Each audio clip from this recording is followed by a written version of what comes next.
Good morning भाई लोगों। सबसे पहले तो आप सभी को दिल से धन्यवाद कि आप लोगों ने मेरे को इतना सारा प्यार दिया है। अब आप पूछ सकते हो कि सोनू भाई, आप इतने दिनों से कहाँ थे, क्या कर रहे थे, आपके साथ क्या हुआ, क्या नहीं हुआ। तो भाई लोगों, सच बता रहा हूँ, पिछले 60 दिनों से मैं अपने घर पर बैठकर रो रहा हूँ। बहुत सारी एंजाइटी फील कर रहा हूँ और बहुत कुछ हो रहा है, मतलब क्योंकि मेरी जिंदगी बर्बाद हो चुकी है। अब मेरे पास कुछ भी नहीं है करने को। क्या हुआ है मेरे साथ, कुछ अलग हुआ है मेरे साथ, जिस वजह से जो भी मैं था ना, वो खत्म हो गया है। कैसे हुई है मेरी जिंदगी बर्बाद, ये जानना है आपको अगर, या फिर मेरे को मैं बताऊं कि मैं बता सकता हूँ आपको कि मेरी जिंदगी कैसे बर्बाद हुई है, तो उसके लिए मेरी जिंदगी जाननी पड़ेगी कि सोनू ने स्ट्रगल करके क्या अपने जीवन में हासिल किया था और उसके पास अब वो नहीं है। सोनू जिंदा रहने के लिए भी संघर्ष करा है सोनू भाई ने, जिंदा रहने के लिए। तो मैं बताता हूँ आपको कि मेरी जिंदगी कैसी थी, तब आपको भी समझ में आएगा कि मैंने क्या खोया है और मैं ऐसा क्यों सोच रहा हूँ कि मेरी जिंदगी बर्बाद हो गई है। और सबकी शुरुआत होती है मेरे नाना जी के घर से, वहीं से शुरू करते हैं।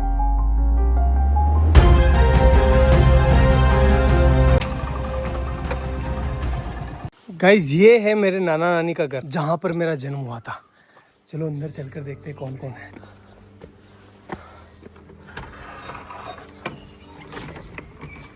गाइस, मामी है, मामी से बात करते हैं। डॉग जी, मामी कैसे हो? बढ़िया, ठीक। क्या कर रहे हो? बढ़िया है, घर का सब तैयार है। हाँ, तैयार है, सब तैयार है। तो कुछ ऐसा दिखता है नाना नानी का घर। मेरा जन्म हुआ था यहाँ पर। पहले आपको पता है कि ना, हॉस्पिटल वगैरह नहीं जाते थे, मतलब बच्चे जो है वो घर पर ही हो जाते थे। तो मेरा भी जन्म ऐसे ही हुआ है। मम्मी, हम यहाँ कौन से कमरे में रहते थे पहले, जब मैं छोटा था ना, बच्चा था तब? इस वाले में। ये है वो रूम जहाँ पर हम बचपन में रहा करते थे, ये वाला। देखो आप, ये देखो, इधर इधर इधर इधर। इस वाले रूम में जो है भेड़ और बकरियों के बच्चे रहा करते थे, क्योंकि बाहर कुत्ते मार देते थे ना, इसलिए। और इस वाले पोर्शन में जो है मेरी बूढ़ी नानी, जो अब इस दुनिया में नहीं है, और मेरी मम्मी दोनों रहा करती थी।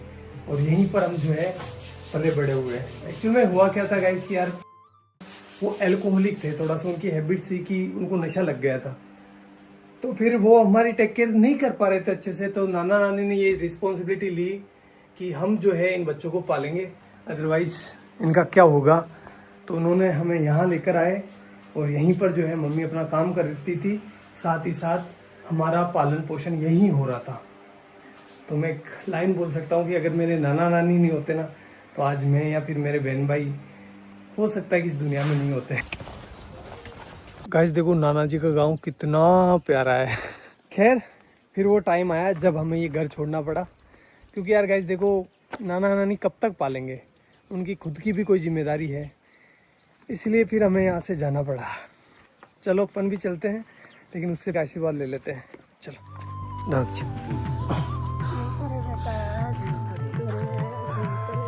ये मेरी नानी है, आपको बाद में बताऊंगा इनके बारे में भी। और अपने गांव आते ही हमें घरेलू परिस्थितियों के कारण अपने घर नहीं घुसने दिया गया, इसलिए हमने बड़े पापा की कोठी का चुनाव किया। म्याऊ म्याऊ।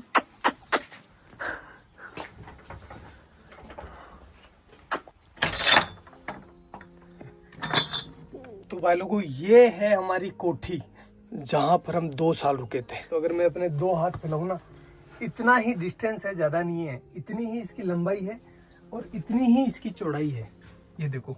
और हाइट आप देख सकते हो, बस इतना ही है। मेरी हाइट थोड़ी कम है, इस वजह से यहाँ पर जगह भी कम रह गई थी। केवल यहाँ पर एक छोटा सा मचान बिछाने के लिए जगह थी। और ऊपर से जो है बरसात का पानी टिपकता नहीं था, बरसात का पानी गिरता था, क्योंकि ये छत है ना थोड़ी नीचे है। और यहाँ पर आप देख सकते हो नीचे जो इसका फर्श है ना, फर्श वो बना हुआ था गोबर और मिट्टी का। इस वजह से यहाँ पर कभी कभी सांप आ जाया करते थे, अपने घर बना लिया करते थे। और भाई लोगों, इस घर में हमें जिंदा रखने की जिम्मेदारी आ गई हमारे मम्मी के कंधों पर। और इस वजह से पहले भी काम किया उन्होंने, लेकिन उन्होंने 10 रुपए मजदूरी में काम चालू कर दिया। 10 रुपए में से 5 रुपए के वो हमारे लिए चावल लेकर आती थी। मैं लेकर आया हूँ आपको बताने के लिए कि उस टाइम कितने चावल आते थे। इतने चावल आते थे 5 रुपए के। तो इन चावलों से वो हमारा पेट भरती थी, तीनों बहन भाइयों का सॉरी, और खुद भूखी सो जाती थी कि मेरे बच्चों का पेट भर जाए, बस बहुत है, मैं तो निकाल लूँगी रात। और हम ना समझते उस टाइम, तो हम नहीं समझ पा रहे थे कि हमारी माँ जो है वो भूखी सो रही है। हम तो बस अपना पेट भरने का ध्यान दे रहे थे। लेकिन मेरी मम्मी जो है उस टाइम बिना कुछ खाए भूखी सो रही थी। एक जो कटोरी होती है आटे की, उसको संभाल के रख रही थी कि जब बुरा टाइम आएगा तो मैं अपने बच्चों को खिलाऊंगी। खुद कुछ नहीं खा रही थी, एक टाइम खाना खाती थी पूरे दिन में वो, और कंटिन्यूस काम कर रही थी वो।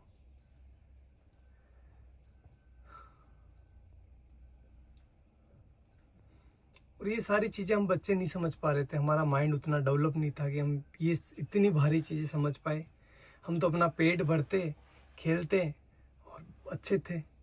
मम्मी को ही पता है कि वो हमें कैसे जिंदा रख रही है। मदर इंडिया, यही तो मदर इंडिया है। सारे दुख खुद रख लेती है और अपने बच्चों तक किसी भी प्रकार की प्रॉब्लम्स नहीं पहुंचने देती है। बाबड़ी कोई का लोन भी मांग बनेगी दान की जाती कड़ू कई माती गणा दौरा तेना पड़िया। हाँ तेना गणा दौरा पड़िया रे भाई थारी मात तो सब्जी बेचती, लेडीज रहती, भाई दौड़ाती, तेन खुआती, बा भूखी रहती, भाई मार सोसरी भूखा। तना दूध पाइयो, तेन रोटी खुआई, गणी दोरी कमा कमारा, तो मात का दान की जाती। हाँ ते भरा का केवन के ते बली दूध ने भरे क्यों, मैं ते दिए किस कोई केवा गणा दौरा पहले तो बा। और भाई लोगों, इस वाली छत की ना एक स्पेशल कहानी है, बताता हूँ मैं आपको। छत पर मैं, मेरा भाई और मेरी बहन बैठे थे शाम को, और हम राह देख रहे थे कि हमारे लिए कोई खाना लेकर आएगा, क्योंकि हमारी मम्मी जो थी वो गांव चली गई थी किसी कारणवश, तो हमारे लिए खाना नहीं बना था उस टाइम। कोई भी खाना लेकर नहीं आया और हम तीनों बहन भाई भूखे ही सोए। यही जगह थी वो, सेम टू सेम। एक बात बताऊँ आपको, जब आप भूखे होते हैं ना तो आपको अच्छे से नींद नहीं आती। देख कर देख लेना एक बार। चलो मैं आपको अपनी बहन से मिलवाता हूँ। अगर भाई नहीं होता अपना तो अपन आज क्या होते हैं, कहाँ पर होते हैं? कुछ भी नहीं होते हैं, कुछ भी वजूद नहीं होता हमारा। जिंदा होते? नहीं हाँ? नहीं। भाई ने क्या किया अपने लिए? बहुत मेहनत की, बहुत हमें शिक्षित किया। बड़े भाई ने हमें सब कुछ सिखाया, सब कुछ दिया। गाइस बात है 2008 की, जब मेरा बड़ा वाला भाई इस पीछे वाले स्कूल में पढ़ाई करता था। उस टाइम हुआ क्या था, कुछ शरारती बच्चों ने स्कूल की घंटी जो बेल होती है उसको छुपा लिया था, और उसका सारा इल्जाम मेरे भाई पर लग गया। भाई को स्कूल से सस्पेंड कर दिया गया। देन हमने जैसे तैसे कर करा के भाई का एडमिशन जो है वो बाहर की स्कूल में करवा दिया, जहाँ पर वो कुछ किराया देकर स्कूल चला जाता था। 2 रुपये लगते थे शायद उस टाइम किराए के, या 1 रुपया लगता था, आई डोंट नो फुली। फिर कुछ समय बीता, उसके बाद मैंने और मेरी बहन ने 5वीं क्लास पास कर ली, और हम जब 6ठी क्लास में यहाँ पर एडमिशन लेने आए तो हमें बोला गया कि आपके भाई ने जो घंटी छुपाई थी उसको जो है आपको भरना पड़ेगा, अदरवाइज़ आपका एडमिशन नहीं होगा। तो उस टाइम 350 रुपये, 360 रुपये जो है उस घंटी के देने थे। 1 महीने से ज़्यादा टाइम लग गया 360 रुपये का जुगाड़ करते करते, इसलिए उस साल हमारा एडमिशन नहीं हो पाया और यहाँ पर जो है एडमिशन बंद हो गए। अब घर वाले हमें किराया देकर किसी दूसरी स्कूल नहीं भेज सकते थे, क्योंकि वो अफोर्ड नहीं कर पाते उस टाइम, और हम छोटे बच्चे थे तो किसी दूसरे गांव भी स्कूल नहीं जा पाते, क्योंकि दूर था ना। हमारा गांव काफ़ी बड़ा है, तो हम दूसरी जगह अगर जाएंगे ना तो हमें कम से कम 3-4 किलोमीटर जो है पैदल चलना पड़ेगा। तो छोटे बच्चे थे तो नहीं हो पाया वो सारी चीज़, और हमारा 1 साल पूरा बर्बाद हो गया। फिर मेरे बड़े वाले भाई ने एक भारी डिसीजन ले लिया, और उसने अपनी सारी पढ़ाई छोड़कर, अपनी सारी ज़िंदगी दांव पर लगाकर मेरी और मेरे बहन के लिए काम चालू कर दिया। उसने फर्स्ट काम चालू करा मंडी में। जो सब्जी मंडी होती है ना वहाँ पर। गाइस मैं हूँ अभी उस सब्जी मंडी के अंदर जहाँ से मेरा भाई सब्जी खरीदता था। 15-20 किलो वजन को अपने सर पर रखकर मेरा गांव जो कि यहाँ से 20-25 किलोमीटर दूर है वहाँ पर लेकर जाता था। वो सब्जी वो फल फ्रूट बेचता था जिससे कि कुछ पैसा आए और वो अपने बहन भाइयों का पेट भर सके, अपनी माँ के सर पर जो बच्चों का पालने का भार था उसको कम कर सके। और ये वो काम कर रहा था जब उसकी उम्र है ना 16 साल की। वो बाल श्रम कर रहा था। क्यों? क्योंकि अपने बहन भाइयों को जिंदा रख सके और उनको अच्छी एजुकेशन दे सके। घर में कई सामान नहीं रहा तो दोनों मन भाई सब्जी ले जाता, मैं दोनों जेर बेच जाता। ये वो चौराहा है जहाँ पर मेरा भाई सब्जी लेकर उतरता था और उसे एक एक घर बेचने जाता था। चलो मैं आपको दिखाता हूँ कि वो इतना वजन को अपने सर पर रखकर इन घरों में घूम घूम कर सब्जियाँ बेचता था। इस काम में कुछ लोग पैसे नहीं देते थे, मतलब सब्जियां उधार ले लेते थे और फिर बोलते थे कल ले लेना, परसों ले लेना। भाई लोगों एक बार की बात है, सामने जो पाबूजी महाराज का मंदिर दिखाई दे रहा है ना, उनके बारे में ऐसा बताया गया, जो लड़के बैठे होते हैं ना चौराहे पर, बदमाश नहीं बदमोश उन्होंने ऐसा बोला कि मेला है पाबूजी महाराज का, तो इस दिन इस डेट को पाबूजी महाराज का मेला है, तो तुम अपनी सब्जियां और फल फ्रूट लेकर आ जाना यहाँ पर। तो हमने सोचा अच्छा है कि हमारा जो है फल फ्रूट बिक जाएगा और हमारा कुछ बेनिफिट हो जाएगा। हम आए तीनों बहन भाई, तो यहाँ पर आकर देखा तो कोई मेला नहीं था और उन्होंने थोड़े से हमसे फल फ्रूट ले लिए और हमको डरा धमका के भगा दिया। तो एट दी एंड धंधा जो है वो इतना अच्छा चल नहीं रहा था, इसलिए उस काम को भी हमें छोड़ना पड़ा। हमें नहीं, मतलब भाई को छोड़ना पड़ा।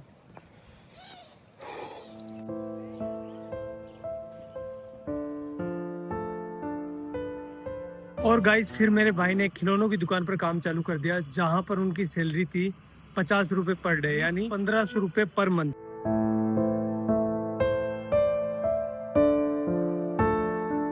एक महीने बाद जब भाई की सैलरी आई तो उसने लगभग आधा भाग यानी 700 रुपए के आसपास मेरे और मेरी बहन के लिए बुक्स लेने में खर्च कर दिया, जबकि खुद काम पर फटे हुए कपड़े पहनकर जा रहा था। वो चाहता तो अपने लिए कपड़े ले सकता था ना, लेकिन नहीं लिए उसने। लेकिन हम खुश थे। क्यों खुश थे? क्योंकि पहली बार रजिस्टर आया था, पहली बार हेल्प बुक आई थी, अब हमारे भी अच्छे दोस्त बनेंगे। यार बुक्स अच्छी आती है तो दोस्त आते ही है ना, भाई तेरी हेल्प बुक दे दे, तो हमारा कॉन्फिडेंस है ना सीधा आसमान चला गया।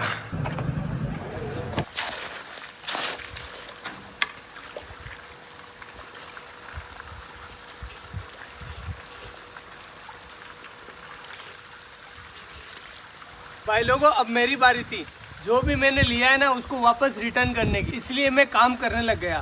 साथ ही साथ अब बड़ा हो गया था, इसलिए मैं अजमेर वाली स्कूल में जाने लगा बस से, और वो भी साइंस बायो पढ़ने। तो बताता हूँ मैं आपको ये मैंने कैसे किया।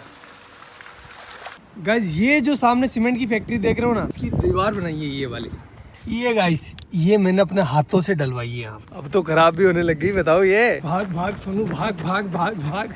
गाइस अब तो मैं भाग भी नहीं पा रहा हूँ। पहले ना इतना दूर, लगभग ये होगा 600 मीटर दूर, एक पूरा सीमेंट का कट्टा जो कि 50 kg वेट का, यहाँ पर पटक कर अपने कंधे पर, और एक साइड जो है ना वो चिमनी लगी हुई है, वहाँ से लेकर उस वाले कोने से जहाँ से अपन आए थे ना वहाँ पर लेकर जाता था। अरे भगवान, इसका ठेकेदार इतना खड़ूस था। जब मैं बोलता था ना, मैं छोटा था तो दर्द तो होता है यार, 50 किलो का कट्टा लेकर जाता था तो पेन हो रहा था मेरे को। तो मैंने बोला सर कि मेरे से ना ये लेकर नहीं जा पा रहा हूँ मैं इसको। तो बोला कि काम पर क्यों आया है, पैसे किस बात के मिलेंगे, ऐसे बोलते थे। करना पड़ता था भाई। तो ये वाला काम तो मेरे को ज़िंदगी भर याद रहेगा, क्योंकि वो सीमेंट के कट्टों ने मेरी रीढ़ की हड्डी में प्रॉब्लम कर दी। गाइज ये जो आप बिल्डिंग देख रहे हो ना, ये हमने बनाई है एक मजदूर के तौर पर। और गाइज ये वाली जो टंकी आपको दिखाई दे रही है, ये नहीं बनवाई है। हाँ ये जो दीवार आप देख रहे हो ना, ये सब कुछ। भाई लोगों भैंस चराते टाइम बायोलॉजी पढ़ने का मजा ही कुछ अलग होता है, क्योंकि एग्जाम्पल यहाँ पर सामने होते हैं। जब एक बगुला है ना भैंस के आसपास होता है तो उसका मतलब ये है कि वो सेब पोचिता कर रहा है। क्योंकि आप देख सकते हो जहाँ पर भैंसें चल रही है ना, उसके पास एक बुगला है, ये देखो बुगला है। क्योंकि जब भैंस चारा खाती है ना, तो चारा हिलने की वजह से उसके अंदर जो कीड़े होते हैं वो बाहर निकल जाते हैं, और ये बुगला उनको खाकर पेट भर लेता है। ये दो जीवों का एक संबंध है, जिसमें एक को कोई भी घाटा नहीं होता और दूसरे को फायदा हो जाता है। प्रेरित धाराओं से उत्पन्न होने वाले चुंबकीय क्षेत्र का मान सदैव इस प्रकार होता है कि वो उन कारणों का विरोध करता है जिसके कारण इसकी स्वयं की उत्पत्ति हुई है। अरे डब डब डब डब जा।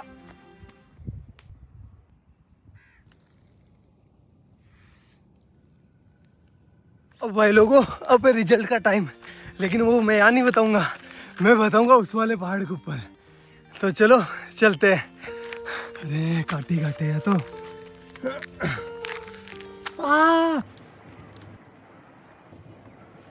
अब भाई लोगों मेरा आ गया 12th का रिजल्ट। परसेंटेज तो कम ही बना है, फिर भी मैं आपको बता देता हूँ। ये देखो 77%, जिसमें से केमिस्ट्री में आए 93 डिक्टेशन और फिजिक्स में आए हैं 87 डिक्टेशन। भाई लोगों ये मेरे परसेंटेज नहीं है, ये लेकर आया मेरे जीवन में कॉन्फिडेंस। अभी तक भी मेरे जीवन में कोई हार्ड काम आता है ना, तो मेरे को अंदर से आवाज़ होती है कि तू कर लेगा, डर मत, तू कर लेगा। लेकिन इस बार है ना, मेरे को सोनू का सूरज डूबता हुआ दिखाई दे रहा है।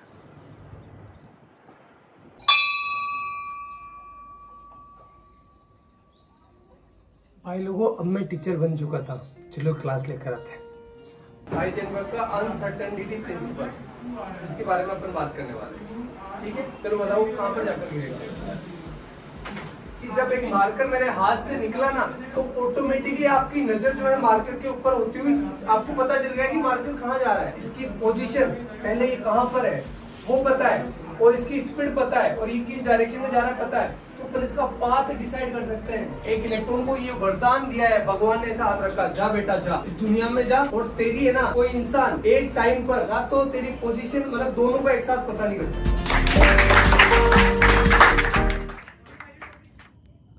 फिर ऐसे करते करते मैं टीचर बन गया, और मेरे पास बहुत काम था। 3-4 कोचिंग ऑफलाइन जाता था, 1-2 ऑनलाइन थी, मतलब मस्त। और जो भी चीज़ें मैंने अपने परिवार के लिए सोची थी, भाई के लिए, मम्मी के लिए, वो मैं कर रहा था अच्छे से, कोई दिक्कत नहीं थी। उसी टाइम मेरे पास आया भैया का कॉल सीधा टीम से भैया का कॉल। इतना खुश हो गया था मैं यार, भैया का, इतने बड़े आदमी का कॉल डायरेक्ट आया था मेरे पास। तो फिर भैया का कॉल आया और भैया ने बोला मेरे को, सोनू यार हमारे यहाँ पर है ना एक साइंस की लड़के की डिमांड है, तो तू आ सकता है क्या। मैंने बोला ठीक है भैया, मैं कर लूँगा, कोई दिक्कत नहीं है। तो फिर मैंने वहाँ पर मतलब ऑफिस में पार्ट टाइम जॉब चालू कर दिया। 2-3 घंटे के लिए जाता था, केमिस्ट्री से रिलेटेड और फिजिक्स से रिलेटेड, मतलब ऑल ओवर साइंस का काम मैं संभालने लगा। और ऐसे करते करते करते करते 2 महीने निकले। 2 महीने के बाद भैया ने आगे से बोला मेरे को कि सोनू तो ऐसा कर, फुल डे ज्वाइन कर ले, सारा दिन काम कर, और पॉसिबल है तो कर ले।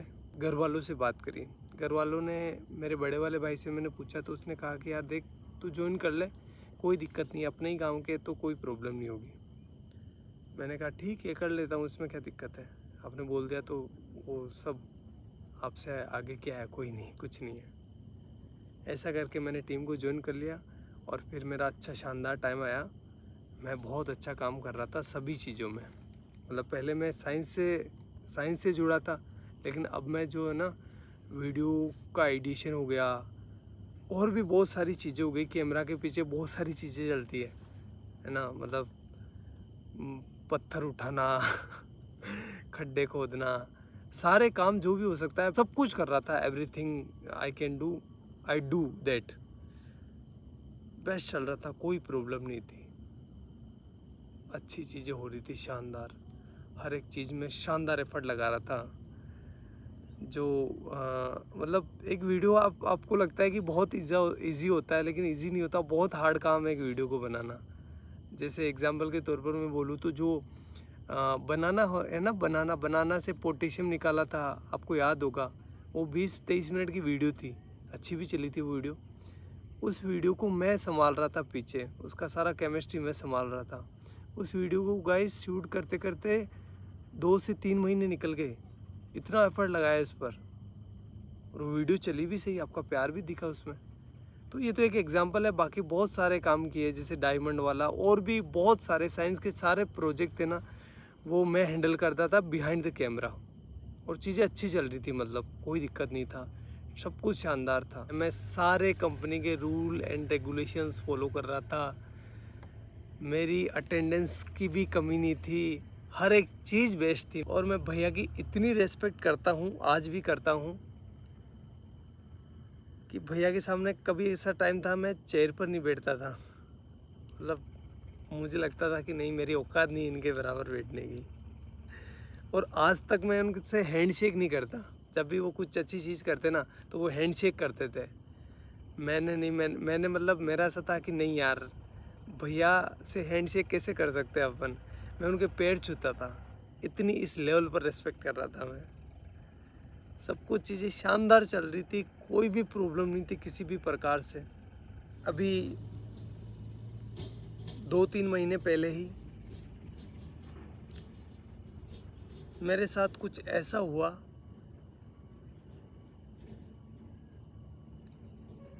कि मैं अब आपको बता नहीं सकता। मैं पता नहीं कौन सी ज़िंदगी से निकल के आया हूँ, मेरे ये दिन कैसे निकले हैं मैं ही जानता हूँ। वो तो आप लोगों का प्यार है और घर वालों का प्यार है, लेकिन मैं एक बहुत हार्ड टाइम से निकला हूँ। तो मैं कुछ बोलकर क्योंकि मेरी मेंटल हेल्थ और मेरी इमोशनल हेल्थ दोनों ही ठीक नहीं अभी। मैं और इसको ख़राब नहीं करना चाहता। और अब जो है मेरी ज़िंदगी ख़राब हो गई है, बर्बाद हो गई है पूरी। ना तो मैं टीचिंग का रहा, ना मैं यूट्यूब का रहा। और सच बता रहा हूँ भाई लोगों, कुछ लोगों के मन में कुछ भी आ सकता है, लेकिन मैंने किसी को धोखा नहीं दिया है। मैंने सिर्फ एक बार मौत को धोखा दिया था, जब मेरे को पानी में फेंक दिया गया था, छोटा था तब। तो उस टाइम मैं मरने से बचा था, बड़े वाले भाई ने बचाया था मेरे को। तो उस टाइम मौत को धोखा दिया है मैंने। बाकी मेरी ज़िंदगी में मैं किसी को सोच भी नहीं सकता। मतलब मेरी ज़िंदगी ख़राब हो गई है, पूरी बर्बाद हो गई है, मैं कहीं का ना रहा।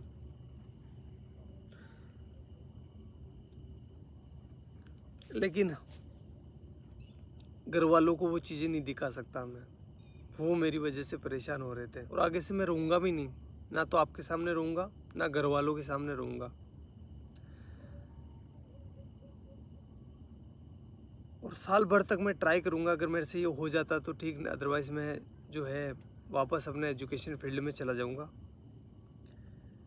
और साथ ही जो है अपनी एजुकेशन को भी सुधारूँगा। और साथ ही ये करके देखना पड़ेगा, सिचुएशन ऐसी हो गई है कि मेरे को करना पड़ेगा, क्योंकि मैं क्या करूँगा अब। और आगे आने वाले टाइम में बताऊँगा मैं आपको कि मेरे साथ क्या हुआ है, लेकिन अभी मेरे को माफ़ करना, मैं नहीं बता सकता। मैं वापस वो डार्क टाइम नहीं देखना चाहता। आगे जाकर बताऊँगा, मैं पक्का बताऊँगा, लेकिन अभी नहीं। हाथ जोड़कर रिक्वेस्ट है।